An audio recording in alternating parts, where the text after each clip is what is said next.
3 minutes, rien que pour toi, mon ami, mon frère, ma sœur. J'aimerais te répéter l'un des versets de la Bible qui te dit que celui qui veut vivre pieusement en Jésus-Christ sera persécuté.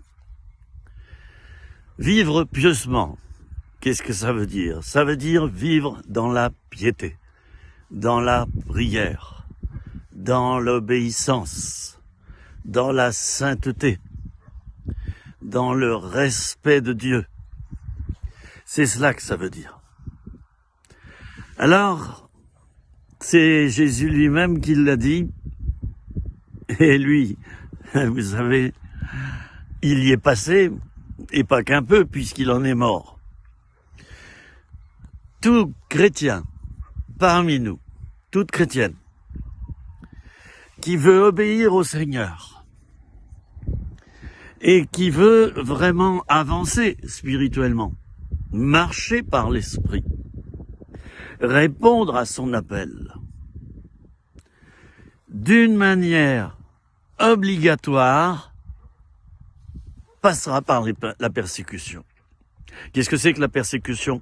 Oh, c'est pas forcément être cloué sur une croix comme notre Seigneur Jésus l'a été.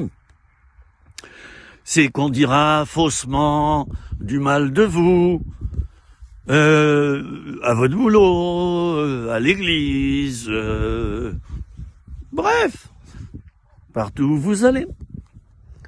Que vous le vouliez ou non, chers amis, si vraiment vous obéissez au Seigneur, vous essayez d'être stable dans cette obéissance, et surtout vous rentrez dans le plan de Dieu, puisque Dieu est notre Père et nous sommes ses enfants, nous accomplissons donc sa volonté, d'une manière d'ailleurs volontaire, hein, c'est pas obligé, Dieu ne nous force pas.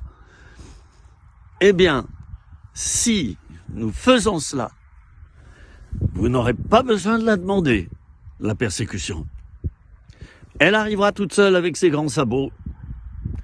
Et elle viendra, vous savez quoi? Elle viendra par le côté d'où vous n'auriez jamais pensé. Jamais pensé. Ça va peut-être être ta famille, quelqu'un à ton boulot, ton chef de service, peut-être les responsables de ton église. Non, mais je cite tout le monde, hein, je ne vise personne en particulier. Eh bien, elle viendra, cette persécution, sous n'importe quelle forme, mais elle viendra, je vous le garantis. Alors que faut-il faire? Ne pas avoir peur. Mais se dire que, oh, mais quelle grâce Dieu me fait de passer par là. Ben oui, parce que le serviteur n'est pas plus grand que son maître. Et Jésus a dit, s'ils m'ont persécuté, ils vous persécuteront également. Voilà, je te laisse avec cette bonne parole, si je puis dire. C'est juste pour t'encourager et te dire que, ben écoute, ne crie pas au scandale. T'es persécuté, réjouis-toi. Réjouis-toi. Ben oui, il y a une horde de démons, d'esprits méchants et mauvais, d'une manière spirituelle, hein, qui s'acharnent contre toi.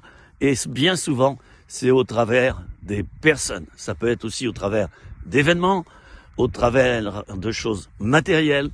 Alors, ben détends-toi, hein, puis dis-toi que t'es comme tout le monde, et prends-le comme une médaille, d'accord? Plutôt que comme une catastrophe, je vais pas m'en sortir, c'est abominable. Non, non, c'est bon signe, hein? Tu es persécuté. Et la persécution, elle mène à quoi?